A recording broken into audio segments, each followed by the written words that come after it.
যে আমরা এই মুহূর্তে সাধারণ সম্পাদকের সাথে কথা বলতেছি, এই মিছিলের মধ্য দিয়ে আসলে আমরা কি বার্তা দিতে চাই আসলে? হ্যাঁ, বার্তা আপনি জানেন যে আজকে ঐতিহাসিক 16ই ডিসেম্বর, কিন্তু আপনি খেয়াল করে দেখবেন যে গত 2-3 দিন ধরে আপনি দেখেন 14ই ডিসেম্বর, 15ই ডিসেম্বর, এমনকি 16ই ডিসেম্বরে বিভিন্ন ক্যাম্পাসগুলোতে অথবা দেশের বিভিন্ন স্থানে বক্তব্য দিয়ে এক ধরনের আবহ তৈরি করা হচ্ছে, যে স্বাধীনতা সংগ্রামকে খাটো করে দেখা হচ্ছে, বুদ্ধিজীবীদের দিবসকে খাটো করে দেওয়া হচ্ছে, বিভিন্ন দৃষ্টতা দেখানো হচ্ছে।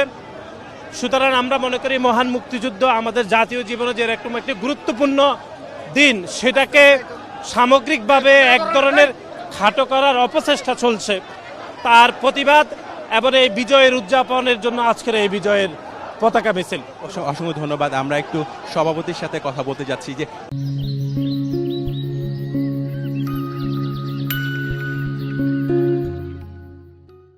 সবাইকে মহান বিজয় দিবসের শুভেচ্ছা। আজকের এই ঐতিহাসিক বিজয়ের পতাকা মিছিলে আমরা ইনশাআল্লাহ সর্বোচ্চ